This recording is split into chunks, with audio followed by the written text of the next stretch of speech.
हम खबरें दिखाएंगे आपको देश दुनिया की, राजनीति की, खेल की, क्राइम और मनोरंजन की सभी छोटी बड़ी खबरें देखते रहिए झारखंड जागरण न्यूज, सिर्फ झारखंड जागरण न्यूज। नमस्कार, जोहार मित्रों, आप देख रहे हैं कोडरमा से इंडिया गठबंधन भाकपा माले के उम्मीदवार विनोद सिंह का प्रेस वार्ता।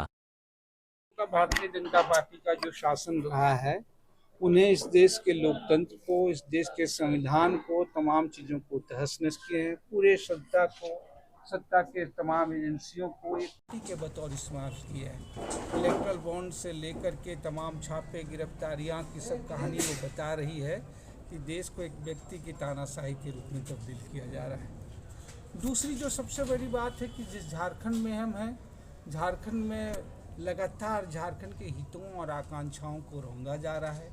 झारखंड से 1 दर्जन से ज़्यादा सांसद जो है भारतीय जनता पार्टी के हुए हैं, लेकिन झारखंड के हित उनकी प्राथमिकता में नहीं है।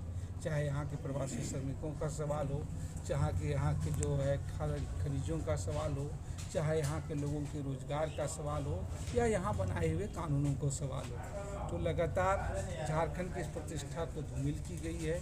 झारखंड को लगातार केंद्रीय योजनाओं में पीछे किया गया है।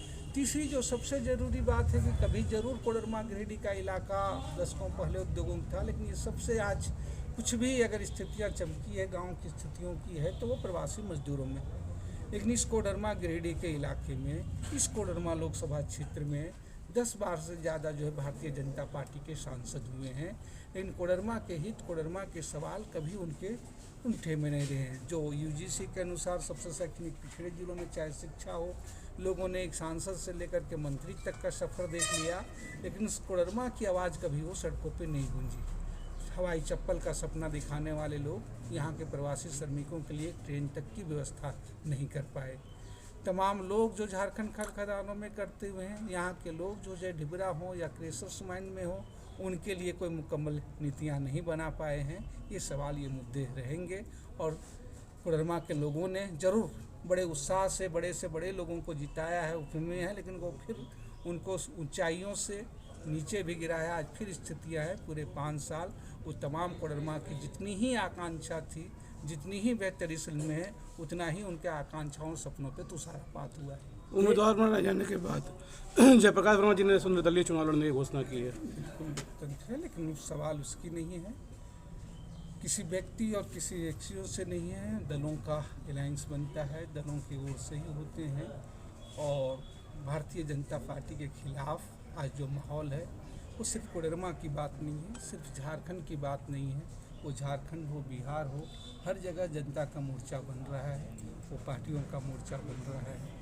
भाजपा का नारा 400 के पार, ऐसे में कोडरमा भी एक 400 ऐसी बात है। आप तो देख रहे हैं कैंडिडेट के घोषणाओं के साथ ही उनके नारे, उनके सारी चीज़ें, जिस तरीके से झारखंड में विरोध हो रहा है, और झारखंड की विधानसभा चुनाव में लोगों ने सबक सिखाया, और विधानसभा चुनाव के बाद जिस तरीके से झारखंड के सपनों को छला है, झारखंड की आकांक्षाओं को कुचला है, झारखंड की जनता अपने हितों के लिए लोकसभा चुनाव में, क्योंकि वो जान चुकी है, सिर्फ राज्य में नहीं, अपने हितों के लिए संसद में भी मुखर आवाज़ चाहिए।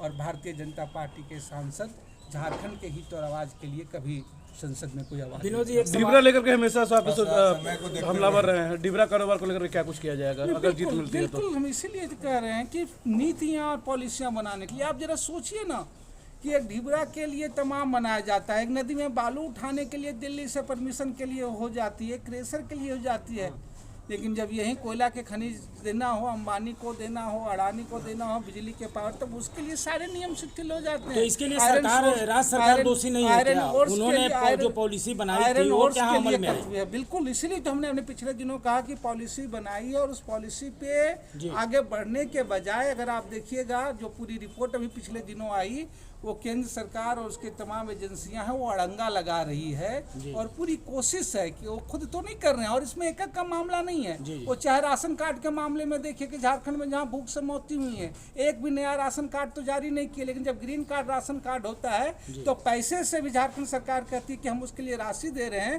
फिर भी जो खाद्यान्न देने नहीं देती है।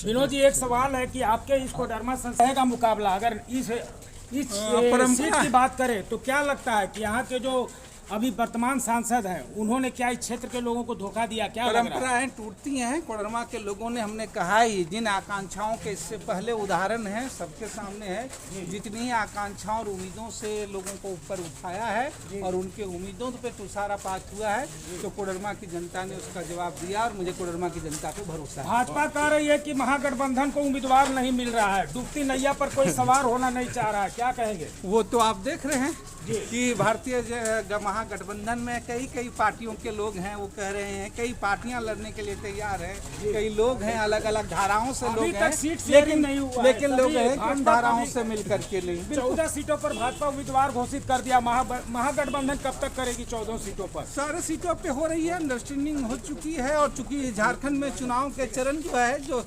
देर हो रहे हैं, तो वो जल्दी हो जाएगी। और जो लोग ये कह रहे हैं कि भाई एक देश में एक चुनाव है, वो तो छोड़ दीजिए, वो एक लोकसभा का चुनाव एक साथ नहीं करा सकते हैं। झारखंड जैसे छोटे राज्य में भी जो है उनको 4-4 झारखंड में युवाओं को छला गया, मामले लगातार हो रहे हैं, इस पर क्या कहेंगे? बिल्कुल, बिहार हो, झारखंड हो, लगातार हो, इस राज्य में युवाओं के साथ सबसे ज्यादा तहस नहस किया है। उसकी बुनियाद यही है भारतीय जनता पार्टी की सरकार ने। बाबूलाल राज्य सरकार दोषी है कि नहीं? काल में जो है जेपीएससी के जो परीक्षाओं सीबीआई जांच हुई है, आज तक बताएं सीबीआई जांच करने वाले लोग उसका निष्पक्ष क्या जाएंगे?